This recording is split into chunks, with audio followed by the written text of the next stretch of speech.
Well, it started December the 13th to 2020, and I think the last video testimonial I shared was before the election.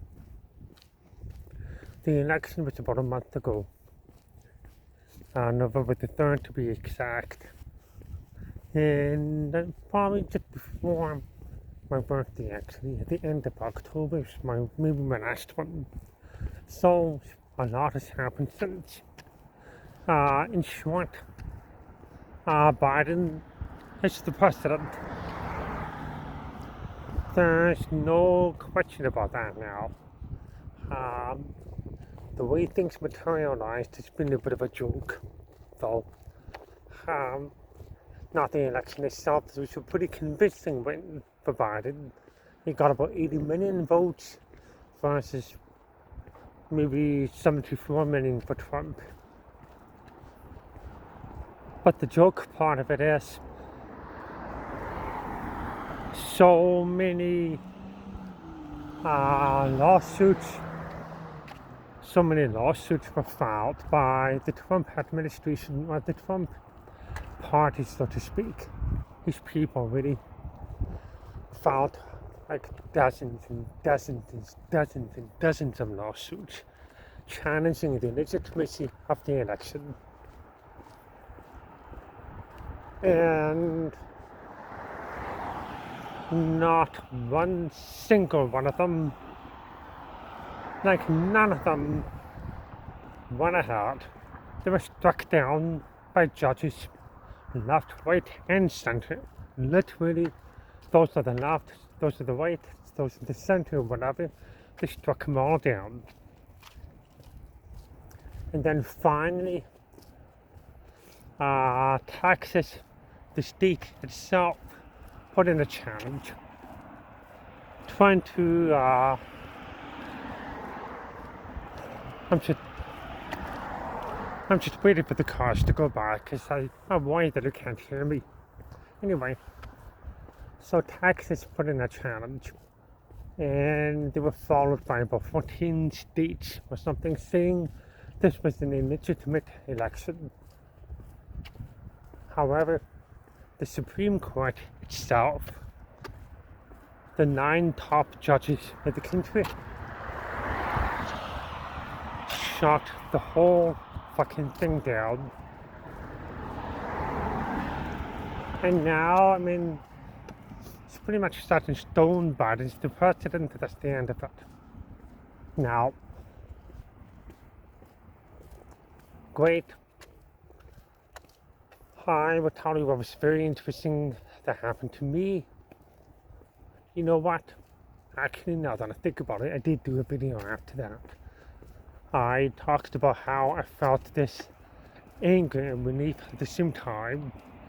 Such pent-up anger that was finally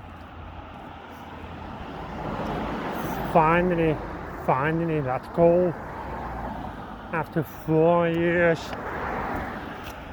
of Trump's bullshit. Anyway, forget about it. So, what happened now with COVID-19?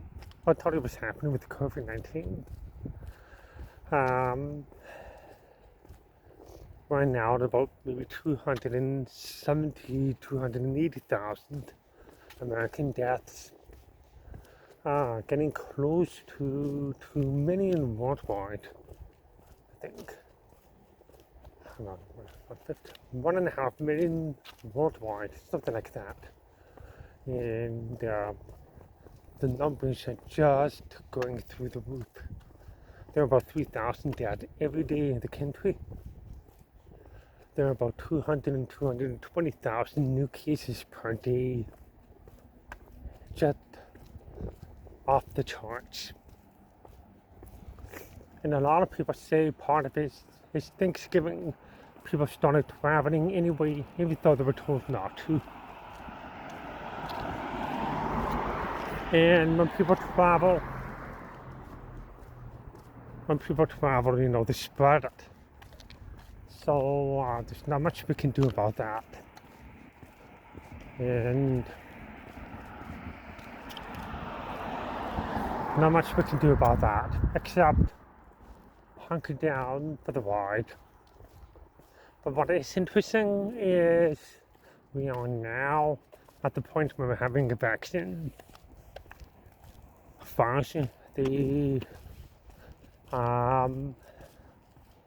pharmaceutical company, they came up with the vaccine.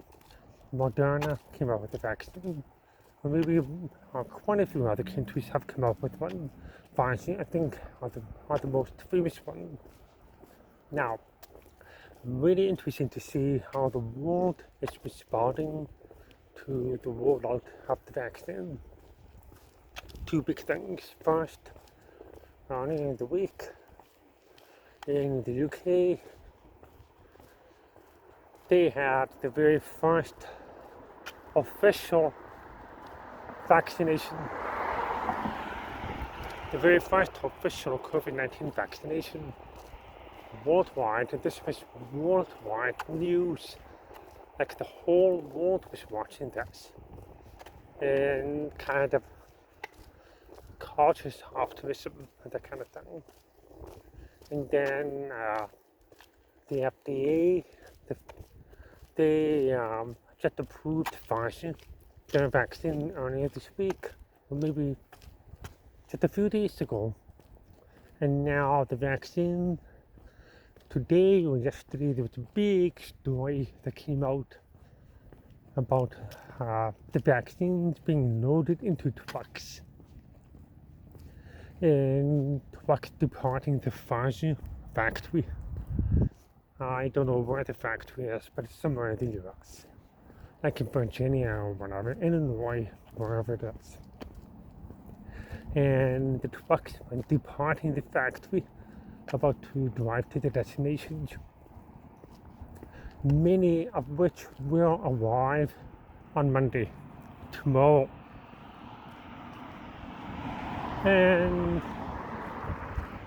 it's just fascinating to me to see the amount of media coverage this is all getting.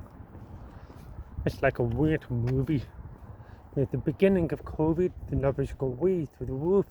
And I remember making my very first video when I saw the tidal wave coming, 3,000 deaths in the country altogether.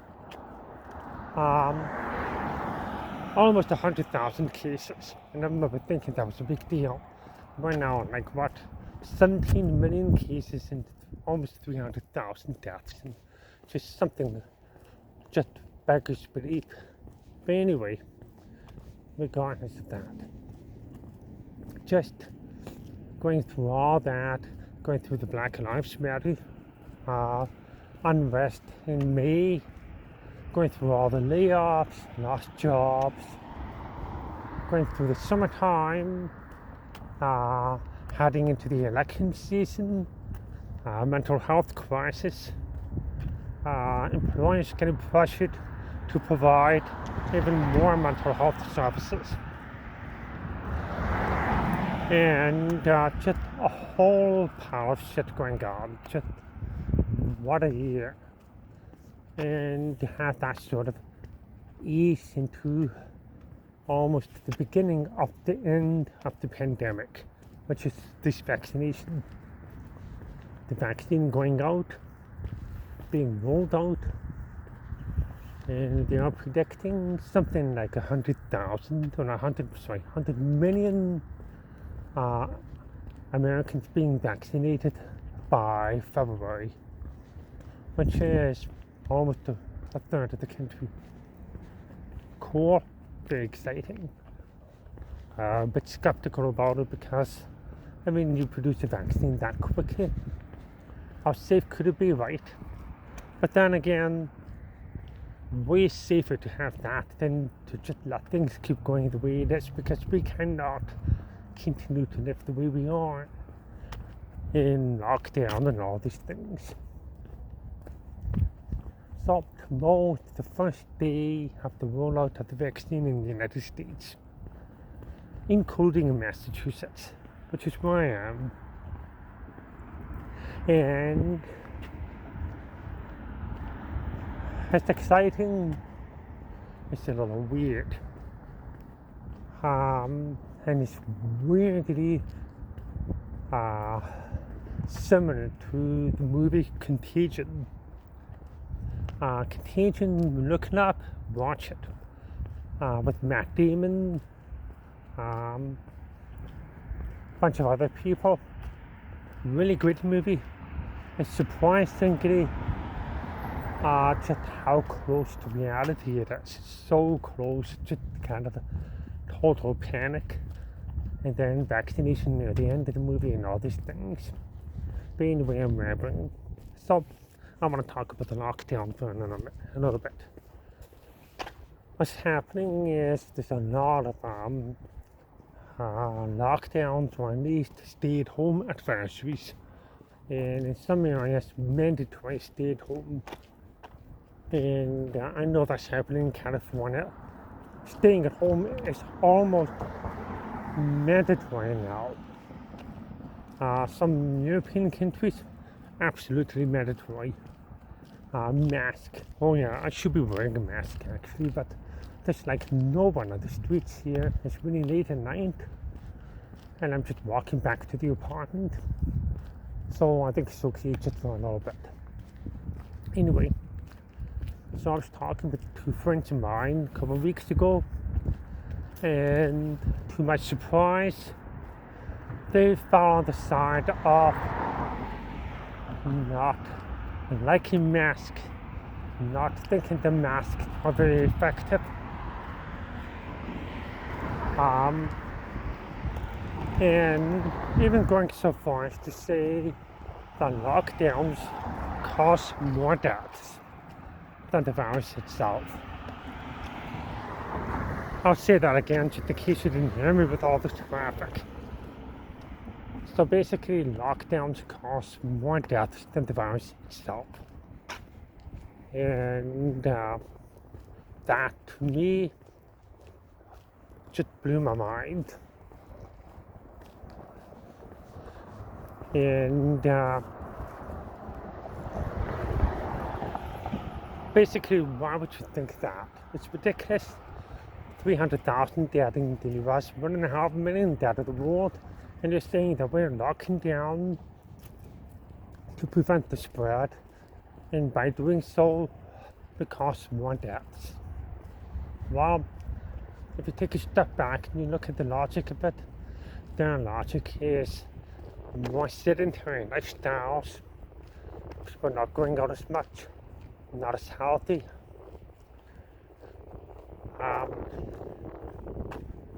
Not getting as much sun is debilitating with the mental health. Lockdowns create a lot of well, actually they cost a lot of jobs, because when people don't go out, they don't spend money, they don't go to the restaurants, they don't do all this stuff. So therefore, lots of layoffs, closures, and all these things. And that leads to hunger, leads to poverty, it leads to mental health crisis, increased suicide, all these kind of things. So maybe the effect of that is worse than the effect of the virus. I don't know, makes sense a little bit. The mask thing, which I think is a little ridiculous. They think that masks are not effective. In fact, they're less healthy than we think they are. Less healthy than we think they are. Their logic is that when you wear a mask, you're breathing in all of your own bacteria and all that kind of stuff, which I think is absolute horseshit. The reason you wear a mask is not to protect yourself, it's to protect others from you. So you're not breathing out crap that other people are going to breathe in. It's not about you, it's about other people, being thoughtful for other people. And I'm fully aware I'm not wearing a mask now, but I do have it in my pocket. I'm just doing this for the video. Anyway, the lockdown part. The thing is, I think there's no good way to get around the virus. We can let the virus run its course, or we can lock down, or we can say the virus is not nearly as bad as we think it is, or we can go into all kinds of crazy conspiracy theories about how it's just a new normal where the government has greater control over the people, the same way that now that we have to take all our shoes off when we go through security checkpoints at the airport because of 9/11 and all these things, and now we just accept that as normal. So that's the concern. I don't buy it myself. I think we do need to kind of hunker down for a little bit, widen out, get the vaccine, come out the other end in one shape, in one piece. We're getting there. Probably like March or April, we start to be able to go out again, start to live on normal lives again. I am so ready to get back out. I mean, I can only take this pandemic for much longer. So, anyway, I'm blathering. I'm very, very tired tonight, so I'm not very insightful. I don't have my thinking cap on, but I want to say that there's a glimmer of hope that 2021 might be a better year. My only worry about 2021, there's a lot of people who think Biden is an illegitimate president. And there's been a lot of talk about Biden and Fauci issuing nationwide lockdowns. And how are they going to enforce that? Through the police? Probably. If they do so, there may be people who may see that as an affront on their personal freedom and refuse to do so. And because they think Biden is an illegal president, they may just fight back. Could get ugly. I don't think it will, but I think if anything, if there's ever going to be any social unrest from the right wing, this is it. This is how it's going to happen. But I don't see it happening. I think people are tired. People are tired. They are ready to go back to sleep and wake up when everything's okay again. If they ever do. And if it ever gets okay again, I think it'll get better. Anyway, that's it. Signing out, Keith McKenzie, December 14th or 13th. Whichever it is, Sunday 2020. 10 days before Christmas. Good night.